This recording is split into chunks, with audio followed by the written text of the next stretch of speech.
morning class. I'm Rose Angela Cruz. But you can call me Teacher Rose. So, before tayo mag-start, let's pray first. So, it's my iPad. Angel of God, may guardian grace, the wings love that makes me hate. Ever this day, be at my side, to light and guard, to lead and guide. Amen. So, we have a classroom rules. Dapat, pag nagtabak si teacher, dapat minute lang kayo.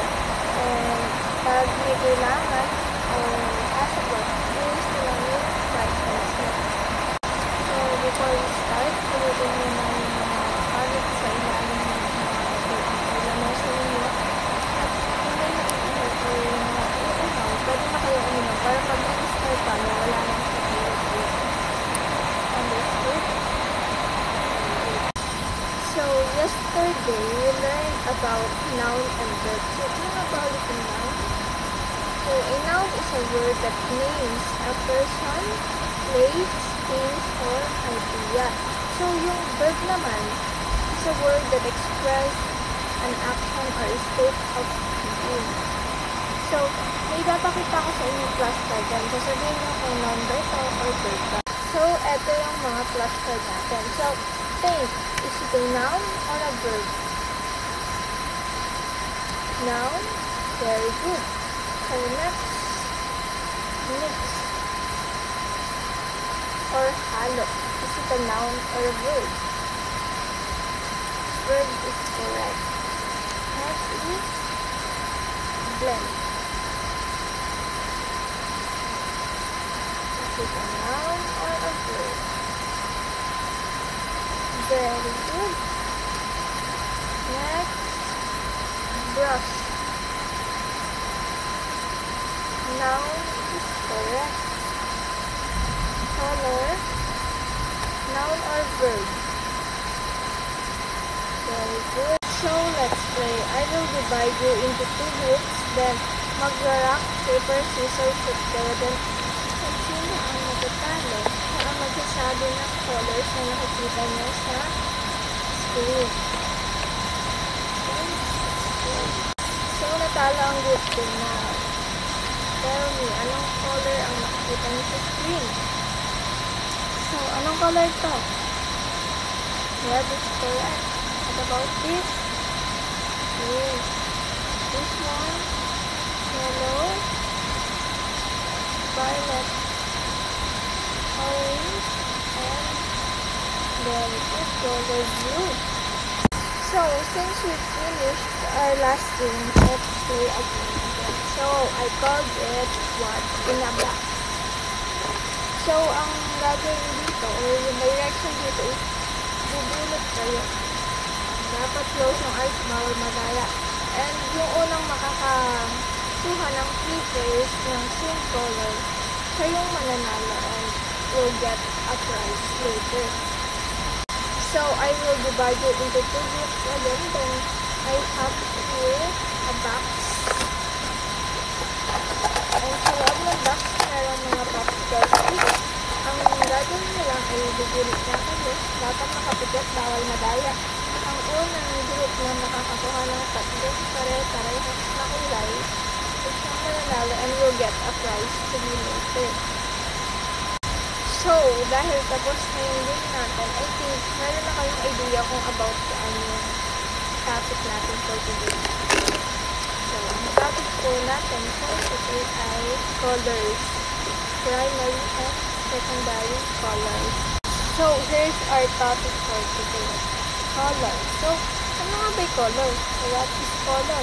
Color is what we see when light reflects off an object and enters our eyes. So, yun yung nakikita ba pag yung light nag-reflect na sa eyes ko natin, ito yung bumubuo ng colors na nakikita natin. Color is what makes everything around us bright and beautiful. So, pag walang kulay yung mundo, kasi di ba parang napaka-plain naman? Parang walang buhay yung mundo pag gano'n. Kaya, very important ang color. So, there are 2 types of color. So, babasahan ko na lang kasi mababasa lang. Primary and secondary colors. So, ano nga ba yung primary colors? So, primary colors are red, blue, and yellow. These are the main colors that you can mix to make other colors. So, sa primary color, meron tayong PGN ang red, blue, and yellow. Ito siya, red, blue, and yellow. So, familiar naman kayo dyan, diba? So, yan ang primary colors. So, next, secondary colors. So, secondary colors are green, orange, and purple. These are made by mixing two primary colors together. So, ang secondary colors, nabubuo siya kapag pinag-mix nyo yung dalawang primary colors. And makakabuo kayo ng secondary colors. So, secondary colors, meron tayong two colors doon. Green, orange, and purple. So, ito siya. Green, orange, and purple. So, kaya nga nagsabi ko, colors are very important because it makes things beautiful and bright. So, for your activity, I will give you primary colors, then I will divide you into two.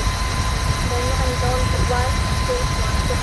Then, after I give you the two primary colors, ang gagawin niyo is pag-mix ko siya para makapagawa kayo ng secondary colors. So, ang mananalo dito will be exempted in my next activity. So, since we finished our last activity, meron ulit ako dito 10 questions, then 24 choice naman to, kaya madali lang. Sabihin nyo lang sa akin yung question. Question 1. What is color? A, a kind of food. B, something that makes things beautiful. C, a type of sound. Or D, a kind of food. So, who wants to answer? Ayun. Letter B, something you see that makes things beautiful. Alright. Number 2. Which of the following is a primary color? A, green, B, orange, C, red, or D, purple. Letter C, red. Number 2. How many primary colors are there? Ilang primary colors are there? A, 2, B, 3, C, 4, or D, 5. 3. Letter D, correct. So, which color are the two primary colors? Letter A, red, yellow, blue. Letter B, green, orange, purple. Letter C, pink, black, white. Or letter D, brown, gray, and red. A, red, yellow, and blue. Correct. Next, what do we get when we mix two primary colors? A, rainbow shade. B, secondary colors. C, primary colors again. Or D, no shade. Letter D, secondary colors is correct. So next, what color do you get when you mix red and blue? So anong color ba yung makukuha niyo pag pinag-mix yung color red and color yellow? A, orange. A, green. B, orange. C, purple. Or D, blue. Letter B, orange is correct. So number 7. What color do you get when you mix blue and yellow? So blue and yellow naman. A, green. B, purple. C, orange. Or C, brown.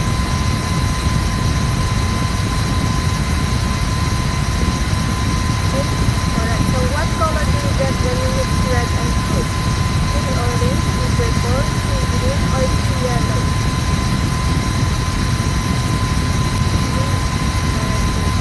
So which of the following is secondary color? A, blue, B, red, C, yellow, or D, green? And number 10. What are colors important in art? A, they make drawings more lively and beautiful. B, they make drawings noisy. Or C, they make papers heavier. Or letter D, they make things clean. A, B, correct. So, for your assignment, draw 3 things Then using the primary color, so again, primary color